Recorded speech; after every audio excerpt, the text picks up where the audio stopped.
Hey guys, so I am in my office today. It is the week after finals and students have gone home, so it's really quiet, not much happening here on campus. I'm getting ready to leave for winter break myself, but I wanted to talk to you about how my semester ended as a second year doc student. But before I get started, please be sure to like, share, and subscribe to my channel. Oh, hey, Miss Dugan. All right, y'all. Need funds for college. I always talk about that here on my channel. Free money, no loans.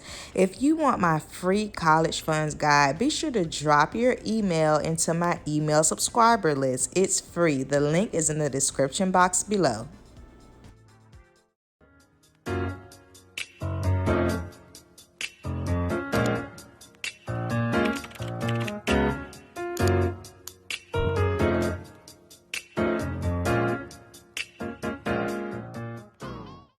All right, so first things first. So what did I even take this semester? So I did do a video on my second year journey as a doctoral student who was in a higher education program. My program is entirely online. I'll link it up here somewhere, so make sure to check it out.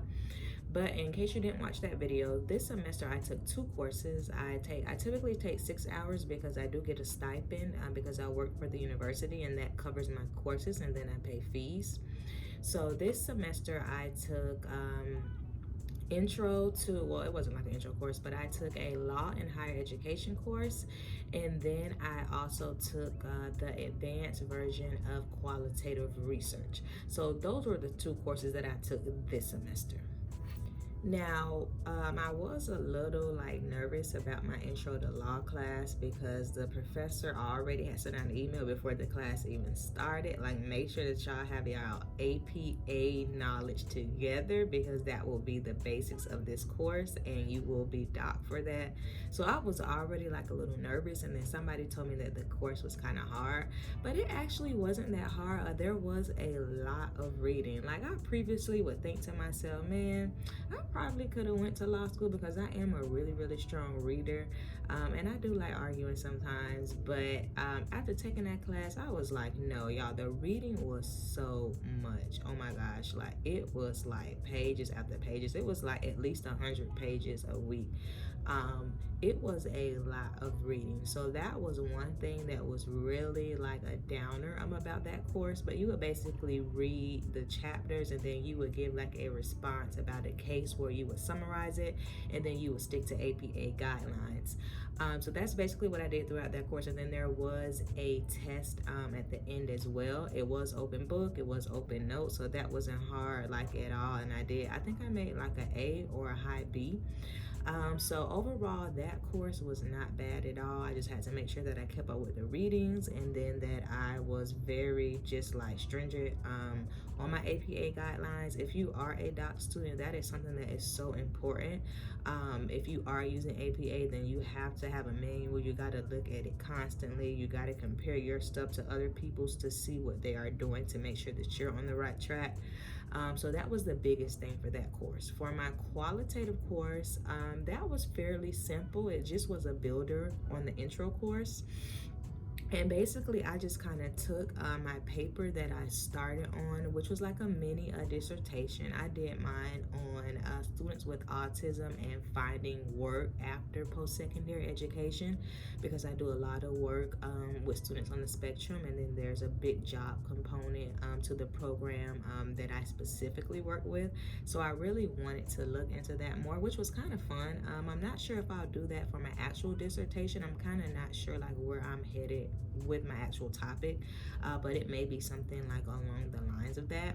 So that was really fun.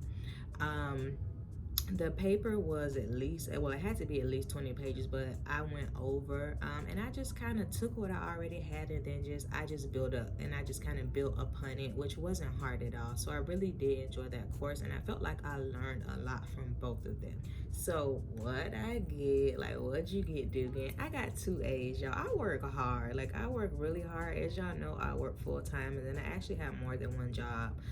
So my go-to my mantra for myself is to be early, is to be on time. So I'm the student who's turning in things like 2-3 weeks early, because I do work a full-time job, and for people who are in doc programs who are working full-time, you know that you have to either do things early or they most likely may be late. So that's something that I really stick to. Y'all know I have a planner. I have like a binder with dividers. I look at my syllabi every week, sometimes every day. My program is online. A lot of people don't like online classes. I do, because it fits my schedule the best, but I am logging in every day. I'm making sure that I didn't miss anything. So that's kind of how I keep myself on track so that I can be that A student, because that's just the standard that I set for myself, and I want to uphold it. So thinking about like my takeaways from this fall semester, I think that I am definitely going to stick with the system that I have. That is making sure that I'm staying on top of my planning. When I don't understand something, I do have a friend who's in the program, so I do lean on him a lot, as well as I ask questions either to the class or to my professor. So those are some things that I'm definitely taking away, because when you don't understand, you need to ask, so that your grade is not negatively affected by it. And then just also, connecting with people in your program. For people who are in cohorts, that's more easier to do, but I'm not in a cohort, meaning that I'm with a set group of people who we came in at the same time. We all do the same classes, and we all leave the program at the same time. My program isn't set up like that. Everybody's at different levels. Sometimes they're master's students.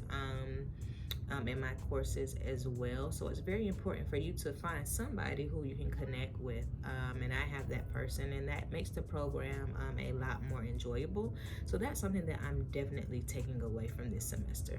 And another takeaway that I actually just thought of is that I typically take 2 courses a semester. I am signed up for 3 next semester, but I'll see how that goes based on how much financial aid that I get, because I want to keep my costs as low as possible. But you just want to remember that this is a marathon, it's not a race. So yeah, I do want to be done within 4 years, possibly earlier, if possible. I don't know. But I just have to remind myself that this is a marathon, it's not a race. So I don't want to overwhelm myself, because I am working full time, and I want to give my best self during this program. So I think that's a big takeaway, is if you can only afford to take 1 course, then take 1 course. If you have to, kind of take back a semester, then step away that semester and then come back strong the next semester. So that's something that I constantly remind myself of. Whether it's 4 years, whether it's 5, whether it's 3.5, the degree still holds the same. So I will definitely make another video about spring 2022. Right now, I'm actually taking my first winter mini course. So a mini semester is basically, it's only like a few weeks. My semester is only running from this Monday, the 20th, until the 11th, I believe. So that is not a long time at all. I actually did my first few assignments this week. They were just like simple discussion posts, so I may update you on that as well. The winter break is here, so I won't be recording like in my office, but I may give y'all, just a little more adult daily living skills videos. I definitely have to get back into that. I'm at 283 subscribers, so I really want to thank y'all so much. Get me to 300 by the new year. That would be nice. So definitely like, share, and subscribe if you haven't already. Check me out over at my blog, dukeanddigsdisability.org. And y'all, I have an email subscriber list. So if you want to be on that list to be the first to know about any free money, about education, because that's mainly on what I talk about here, as well as my adult daily living skills, be sure to sign up for the email list. I do have a freebie attached to that. So make sure that you check that out. The link is in the description box below. And happy holidays to everybody. I'll be seeing y'all around.